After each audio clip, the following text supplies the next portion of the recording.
Hello friends, welcome back to my YouTube channel geographer Adda. UGC NET का exam हो चुका है और यूजीसी नेट का एग्ज़ाम जैसे ही होता है तो एक क्वेश्चन बहुत ज़्यादा प्रोमिनेंट होता है कि कट ऑफ क्या रहने वाली, पेपर कैसा था। बट कट ऑफ क्या रहने वाली है ये तो तब पता चलेगा जब हमारे पास रिस्पॉन्स की होगी, आंसर की होगी, ठीक है।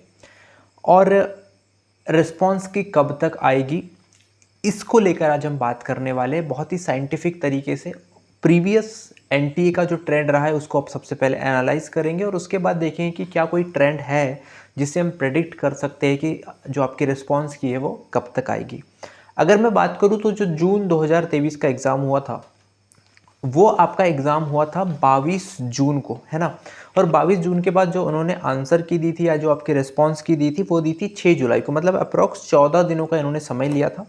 दिसंबर 2023 की अगर मैं बात करूं तो वो एग्ज़ाम एंड होता है 14 दिसंबर को और जो आपकी आंसर की रिलीज़ की गई थी, जो रिस्पॉन्स की रिलीज़ की गई थी वो 3 जनवरी को की गई थी। उसके बाद आपके जून 2024 की बात करते हैं जो कि एग्ज़ाम पोस्टपोन्ड हुआ, मतलब कैंसिल होने के बाद, और वो एग्ज़ाम फिर 5 सितंबर को एंड होता है। और उन्होंने आंसर की जो है वो थोड़े टुकड़ों में दी थी, जिसमें इन्होंने सबसे पहले जो 7 सितंबर को पहली उन्होंने आंसर की दी और दूसरी जो है वो 11 सितंबर को आंसर की दी, ठीक है। मतलब यहाँ पे जो समय था वो थोड़ा कम हो गया, रिड्यूस हो गया, 2 दिन और 5-7 दिनों में इन्होंने अपनी आंसर की जो है वो निकाल दी थी। वहीं दिसंबर 2024 की अगर अपन बात करें तो दिसंबर 2024 में एक वही ट्रेंड को फॉलो किया एनटीए ने, मतलब आपका जो लगभग 27 जनवरी को एग्ज़ाम होती है और उन्होंने 31 जनवरी को जो है आपकी रिस्पांस की रिलीज़ कर दी गई थी।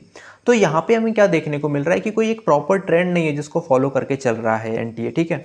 कभी 14 दिनों में निकाल दे रहे, कभी 20 दिन ले रहे, कभी 7 से 8 दिन ले रहे, तो कभी 2 दिन में भी इन्होंने आंसर की निकाली है, 2 से 7 दिनों के बीच में भी, ठीक है।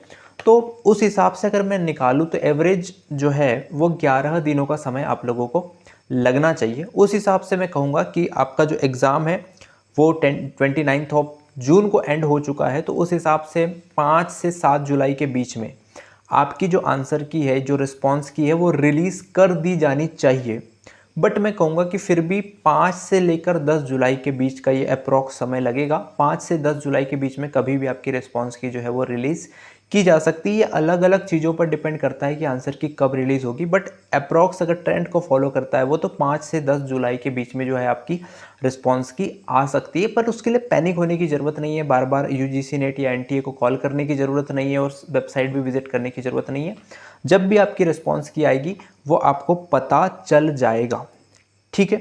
और 5 से 10 जुलाई के बीच में आपके आंसर की लगभग आने की बहुत ज़्यादा संभावनाएं है, ठीक है। बट अभी पैनिक होने की आवश्यकता नहीं, जब आंसर की आएगी, जब रिस्पांस की आएगी तो हमें पता चल जाएगा और फिर हम कट ऑफ जो है वो बहुत अच्छे से प्रेडिक्ट कर सकते हैं। अभी ना हमें खुद का स्कोर पता ना किसी का स्कोर पता, तो हमें जो कट ऑफ है वो प्रेडिक्ट करना बहुत ही साइंटिफिक नहीं होगा, ठीक है। आई होप ये वीडियो आपको पसंद आया होगा, और पसंद आया है तो आप जोग्राफर अड्डा को फॉलो कर सकते हैं और जोग्राफी की तैयारी के लिए हमारे साथ जुड़ भी सकते हैं। धन्यवाद आपका।